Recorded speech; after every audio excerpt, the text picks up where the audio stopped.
turakwitabye karamenya gasani kuko udahamaganga kuri buri munsi kugira ngo dukize ku mpuhwe zawe.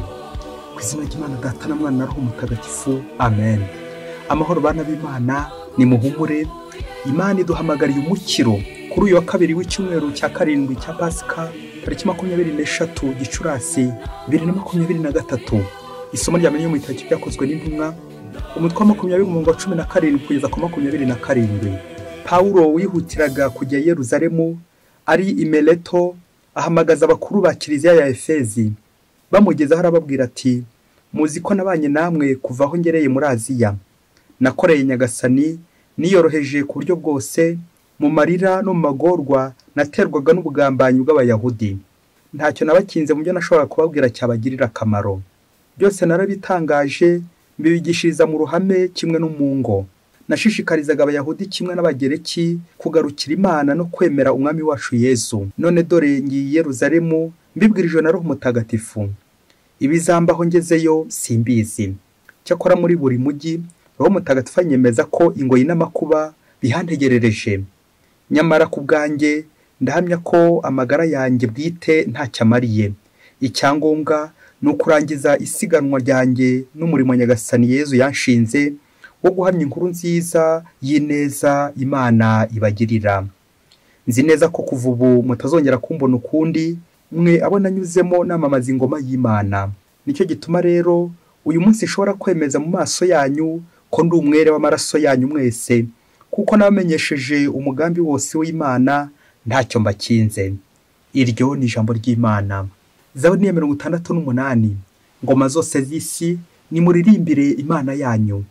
Mana wajyaga usesekaza imvura y'umurindi, wabona nyarurembo zawe zarembye ukazisubiza imbaraga.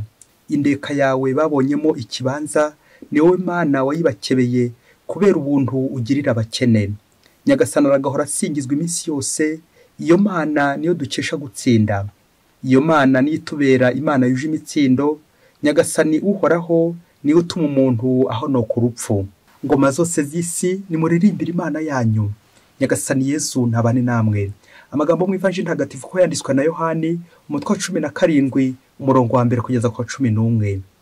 Muri icyo gihe Yesu agiye kuva kuri iyi si ngo asange se, yubura amaso yerekeza ku ijuru aravuga ati, dawe igihe kirageze, hesha ikuzo umwana wawe kugira ngo umwana wawe nawe aguheshe ikuzo, nk'uko wamuhaye ububasha ku kiremwa cyose, ugira ngo abo wamuhaye bose abahe ubugingo bw'iteka. Ubwo bugingo bw'iteka ni ukukumenya wowe Mana imwe y'ukuri, no kumenya uwo yatumye Yesu Kristo. Nge naguhesheje ikuzo, ndangiza igikorwa wampaye gukora. None ubu dawe mpesha ikuzo iwawe, ryandi nahoranye iwawe isi itararemwa. Namamaje izina ryawe mu bantu wampaye ubakuye munsi. Barabawe maze urabampa, nabo bubaha ijambo ryawe. Ubu bamenye ko ibyo wampaye byose ari wowe biturukaho, kuko nababwiye amagambo wambwiye maze barayakira, bamenyeraho by'ukuri ko ngukomokaho, kandi bemera ko ari wowe wantumye. Ubu niwo nsabira. Sinsabira isi, ahubwo ndasabira abo wampaye kuko ari abawe.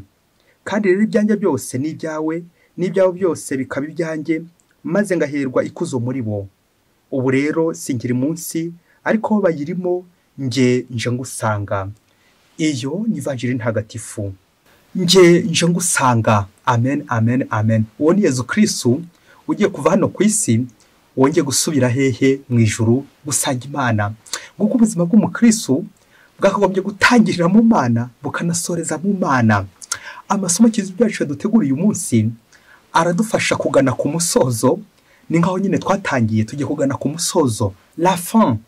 Ubwo tujya kuzirikana ku ngingo yo gusezera neza. Turaza kwibanda ku ngingo yo gufata umwanzuro, gufata icyemezo. Igihe cyose hari ibyo ngiye gukemura, nkamenya uburyo nafata icyemezo nguko gusezera neza. Rero turaza gusezera duhereye ku isaha, duhere ku munsi, dukomerezeho icyumweru, dukomerezeho ukwezi, dukomerezeho umwaka. Kuki se tutasezera no mu buzima busanzwe, ubuzima bwose? Navuga ubuzima bwa hano ku isi kuko twaremeye kuzajya mu ijuru.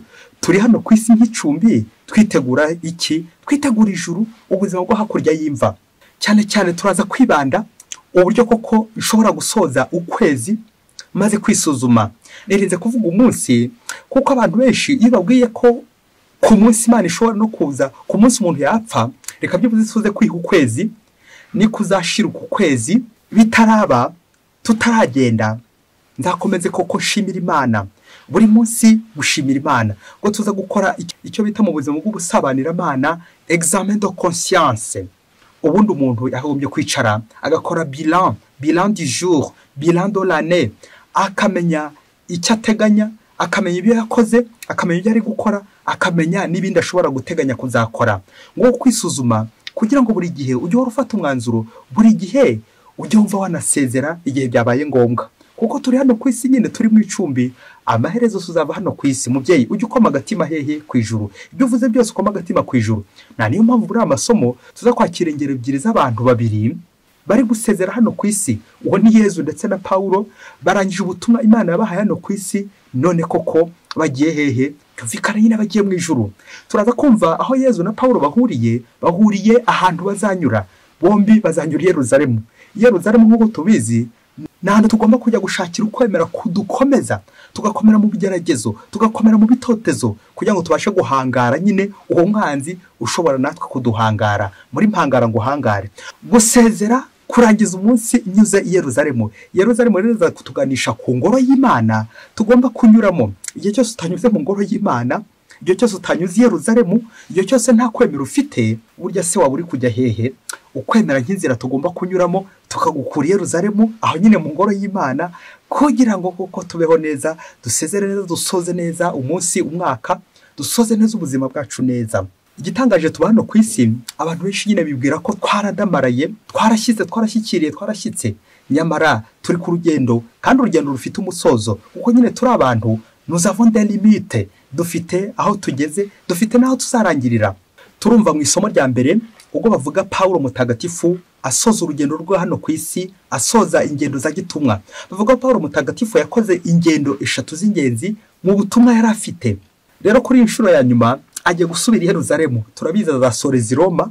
Turumva mu isomo rya mbere asezera ku bakuru ba kiliziya ya Efezi. Iri jambo rero rikaba ryitwa testament pastorale. Ngo uyu murage wa Pawulo, umurage wa gishumba. Pawulo rero akaba incamake y'ubutumwa yakoranye nabo, ndetse n'ahandi hose yagiye anyura. Ibigeragezo n'ibitotezo yahuye nabyo, gufungwa bitabuze gukubitwa, ariko bisaragira nyine banamwishe. Iyi baruwa yo gusezera cyangwa urwandiko rwo gusezera rugenewe abantu bose muri rusange, urimo nanjye ndimo, ariko by'umwihariko rugenewe abakuru b'umuryango, abayobora abandi kuri roho ndetse no ku mubiri, abashumba ba kiliziya. Bityo wowe mushumba nanjye mushumba, tukibaza tuti natwe nidusoza ubuzima bwacu hano ku isi tuzaba tumeze nk'uko Pawulo abisoje, twarakoze neza ubutumwa bwa Nyagasani uko yabyifuzaga koko? Mubyeyi ujye wibaza ukuntu usoza ubutumwa bwawe, umubyeyi, umwarimu, umuganga, umupadiri, abihaye Imana, abashinze urugo, buri wese ajya koma agatima uburyo azasoza ubuzima bwe. Ujye ureba iminsi igize umwaka 365, uwo mwaka kandi nawo utazi imyaka uzamara hano ku isi. Bityo buri munsi ujye ukoma agatima ku ijuru, uvuga uti ko biri kose ndi hano ku isi, nijoro ndi kwitegura no kuba turi kumvira ijambo ry'Imana, iri jambo ry'agakiza. Nuko nyine ntabwo waryumva utari ijuru uri kwitegura. Uramutse atari ijuru uri kwitegura, ndagira ngo nkubwire ko utanaryumva. Nubwo tunanirwa, twagera mu nzira tukananirwa, tukagenda nke za muntu, ariko intego yacu burya tuba turi gushaka Imana. Nubwo wagwa yewe ukanagusha n'amazuru, byibuze ukagerageza ugashakashaka Imana, kuko nyine izakuyereka. Ngo rero Pawulo koko mwikenura bushyo akandikira koko abantu akabaruwa keza ko gusezera, ko gusoza umwanzuro mwiza. Ni muri urwego na Yezu Kristo na mwivanjiri aduha uburyo bwiza bwo gusezera mu isengesho bita prière sacerdotale, isengesho ry'umusaserdoti. Yezu umwami, umuhanuzi ndetse n'umusaserdoti, uyu munsi nk'umusaserdoti arageza ijambo ryiza ku ntumwa ze ryo kubahumuriza ndetse abamenyesha naho agiye kujya. Iri jambo ryo gusezera Yezu nawe yarivuze ku wa 4 mutagatifu, arari budupfire ko nyine agiye kuzanyura i Yerusalemu, ni kuri Golgotha.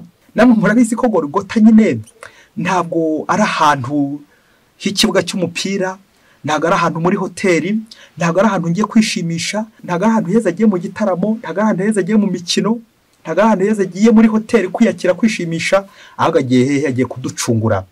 Ngo uwo musaraba Yezu Kristo agiye guturaga ubumwe n'urukundo, kwa kwemera koko agiye kuturongera mu nzira y'Yeruzalemu, ya Yeruzalemu twavuze koko umukristo wese agomba kujya anyuramo buri munsi, rya sengesho, gusoreza ku isengesho, gusoreza heza na prière sacerdotale, ngasoreza ku isengesho. Ubundi umukristo yakabyutse mu gitondo akabanza agasenga, yajya no kuryama akabanza agasenga, ndetse inkwakuzi rwose aho bishoboka iyo ugiye ku kazi ukabanza ukanyura mu kiliziya, wava no ku kazi nawe ugasoje ukanyura mu kiliziya ugasuhuza Yezu. Yezu urahari ndabizi, reka nanjye gusuhuze. Nuko rero ukajya no kumusezera, gusezera Yezu, gusoreza ku isengesho. Nibwo Yezu Kristo koko ari kumwe n'intumwa ze mu isengesho ry'Imana se ati, dawe mbeshe ikuzi wawe ryari ndi nahoranye, ubu rero singira munsi nje ngusanga. Amen, amen, amen, amen. Yezu Kristo ntiyakoreye ikimwaro, ahubwo yakoreye iki? Yakoreye ikuzo, naryo ko agiye kwinjiramo. Ikuzo rihoraho ni mu ijuru, ni ingoma y'ijuru. Murumva ko Pawulo yasoje neza, Yezu nawe yasoje neza bitewe nyine n'aho agiye. Yezu ntabwo nyine agiye mu ikabare, Yezu ntabwo agiye kugira nabi, ntabwo agiye kwiyahura, ntabwo agiye kwigirira nabi, ntabwo Yezu asoje agiye kwimanika, ahubwo urugendo rwe nyine ruragana mu ijuru. Bya bindi nyine bitanga ibyishimo birambye hano munsi ni amakuba, ariko Yezu Kristo niwe uduha ibyishimo birambye, kandi handi tuzabibona usibye mu ijuru. Ngiye rya juru ngomba gukorera amanywa n'ijoro buri munsi, ngarikorera buri kwezi, ngarikorera buri saha, buri segonda. Rero uyu munsi urangiye, ikiza no kujya tugenzura ibikorwa twagezeho uko byagenze. Icyumweru cyarangira, ukwezi kwarangira, umwaka warangira, nkareba aho ngeze koko, niba koko ndi mu nzira ijya Yeruzalemu, niba koko ndi Yeruzalemu, niba nkiri mu isengesho, niba nkiri kumwe n'Imana. Umuhanga yaravuze ati, mubyeyi ukurikira neza izi nteruro umuhanga yavuze, ukurikire neza amagambo y'umuhanga maze kureba icyo wakuramo. Yaravuze ati, burya rero abantu turi ku isi tuzapfa, ariko se ngo kizatwica murakizi? Intandaro y'urupfu rwacu murayizi? Tuzicwa n'iki? Nuko aravuga ati, abantu bamwe bazapfa bishwe, abandi ariko bazapfa biyahuye, biyishe. Aha, iryo jambo ryo muhanga na niryo koko tugiye kuza gusorezaho, tureba ko ku buryo niba nimpfa nzapfa niyishe, cyangwa niba nimpfa nzapfa koko banyishe.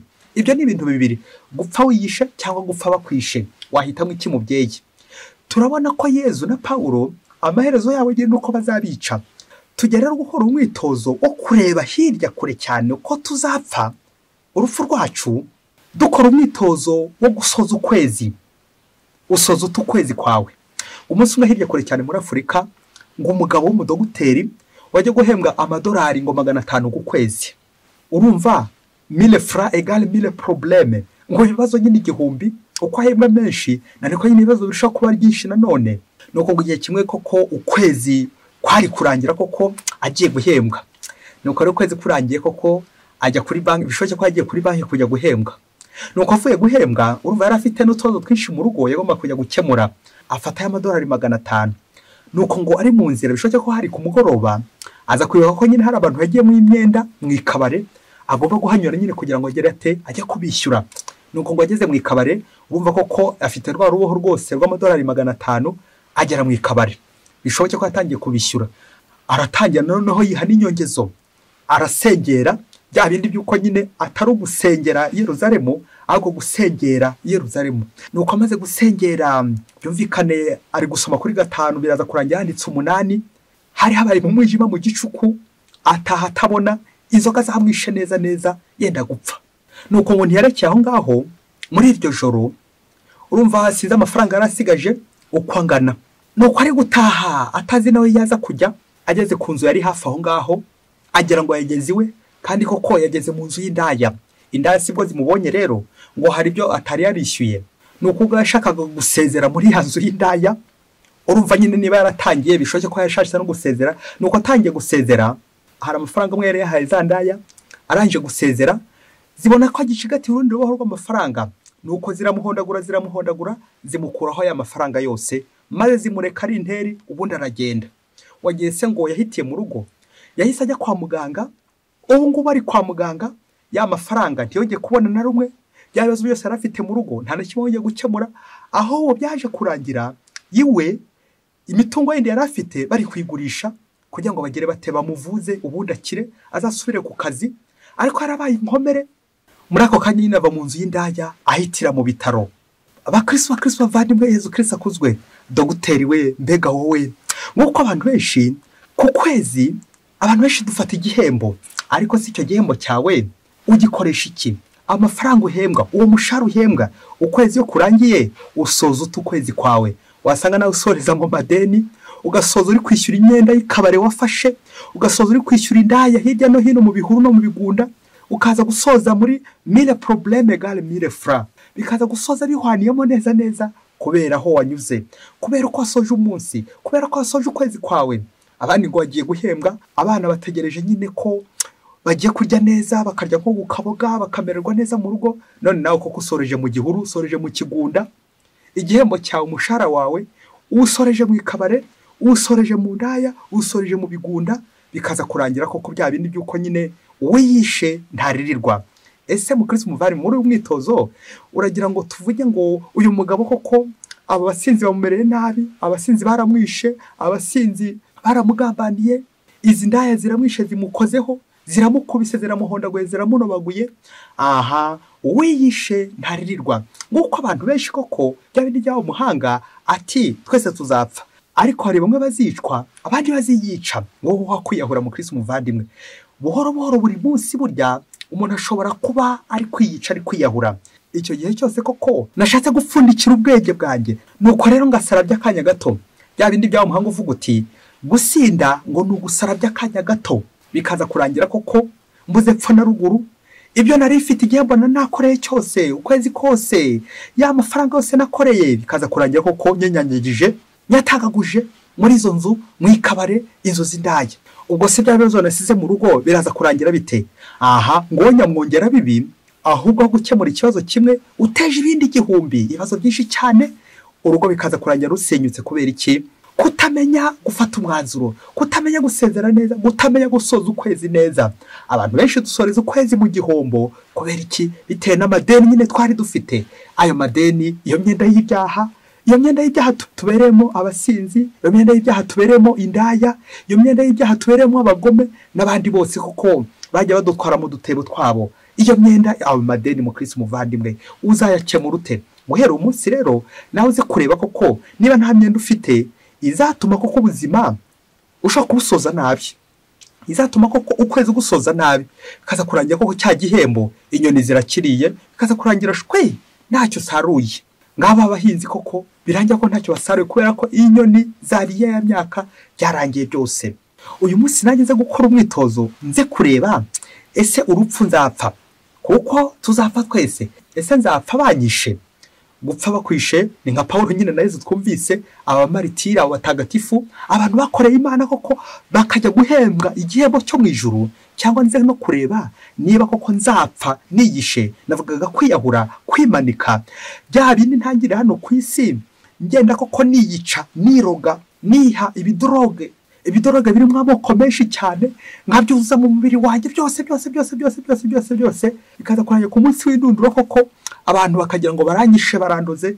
Kandi koko hari ibidroge nanyoye, hari za droge nyinshi cyane wagiye unywa, hari ibintu byinshi cyane byagiye bikwica buhoro buhoro. Buri munsi wasanga hari ikintu kikwica, buri munsi wasanga hari ikintu ureba kikakwica. Kureba ibintu bibi, kureba amafilime adakwiriye nyagasani, kureba amafilime y'urukozasoni, kujya mu ngeso z'urukozasoni, byose bigenda bikwica buhoro buhoro. Kujya gusengera buri munsi, ugasoreza umunsi mu ikabare, ibyo byose bagize ngo birakwica buhoro. Ugasoreza umunsi mu kwishimisha, wagiye se ngo birakwica buhoro. Ugasoreza umunsi mu kuvuga nabi, mu gutongana, wagiye se ngo uri kwiyica buhoro. Aha nuko rero tugacira abandi manza ngo bimanitse biyahuye, nyamara nawe wiyahura icyo gihe cyose uba uri gutangaza ibyo bimenyetso by'umushahara wawe. Uko ukoresha umushahara wawe wa buri kwezi, uko usoza ukwezi kwawe ugusoreza he, uko usoza umunsi wawe usoreza he. Ese nawe unyuriye Yerusalemu? Navugaga mu isengesho, ugasoza mu kiliziya, ugasoza uri gushengerera, ugasoza kuko uri kuganira n'Imana. Nuko rero ugacya no mu gitondo ukongera ugasenga, kumanywa ugasenga, buri munsi ko ukajya usoreza hehe? Mu isengesho. Gusoza neza ni ikimenyetso cy'umukristo wese uri kugana Imana, ugasoreza mu Mana, ugasoza uri kumwe n'Imana. Bityo bizarangira ko ubonye ubuzima utari kwiyica, ahubwo koko uri kurokora ubuzima bwawe uri kumwe n'Imana. Mwese Imana ibaho umugisha, Imana Data na Mwana na Roho Mutagatifu. Amen. Padiri Masumbuko Ladislas wa diyosezi ya Cyangugu